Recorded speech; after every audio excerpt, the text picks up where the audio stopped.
ba yan? Pinasok! Ano ba? Nawawala! Lo? Yuan! Pinasok tayo dito! Anong pinasok? Paano? Pinasok tayo ng mga masasamang loob. Kinuha nila lahat ng tsinelas at sandalyas ko. Pati mga sapatos ko. Kinuha nila. Ninakaw nila lahat, Yuan. Teka lang, Lo. Ano po ba itsura ng mga tsinelas nyo, sapatos nyo? Anong itsura? Balat. Mga balat. Isang dosena yun. Yung ginamit ko nung kinasal ako. Nung binyanag anak ko. Kinuha nila lahat, Johan. Kinuha nila. Ito na lang natira, oh. Lo. Wala po kayong mga sapatos. At hindi po tayo pinasok, ha? Ito po yung tsinelas nyo na napigtas kanina habang papunta tayong palengke, di ba? Kaya nga po kayo bumalik dito. Hindi ka naman taga dito. Hindi ka dito nakatira. May bisita ka lang dito kapag naisipan mo. Pupunta lang kayo dito kapag naaalala nyo. Kaya hindi mo alam kung minawawala akong mga gamit.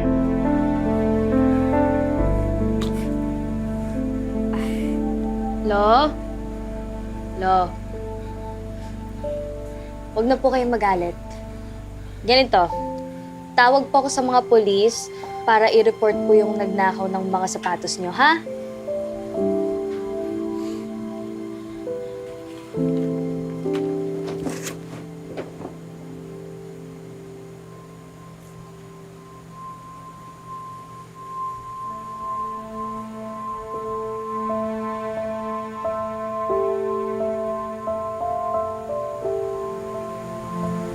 Johan, kaya na. Opo.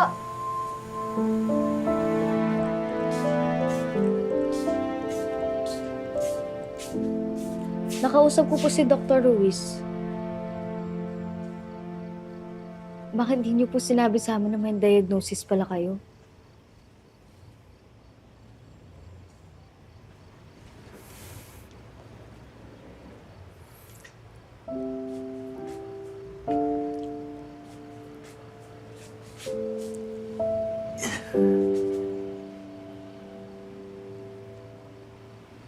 Ayoko kayong mahirapan. Sanay naman kayo na hindi ako inaalala. Sanay din naman ako na nag-iisa. Kaya kong sarili ko.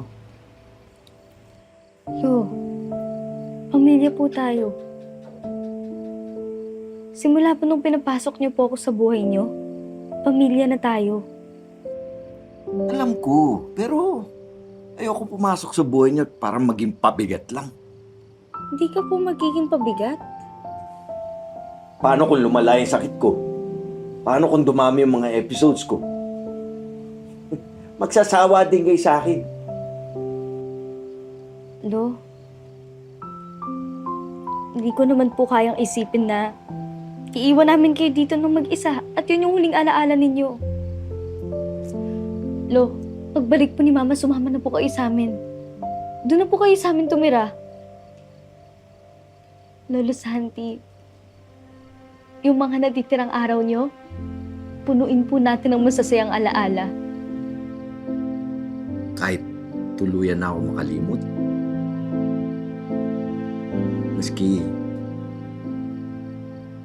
makalimutan na kita. Ouch. Pero kung ganun, edi, araw-araw ko pong ipapaalala sa inyo kung sino ako. At ipaparamdam po namin sa inyo kung gaano ka namin kamahal.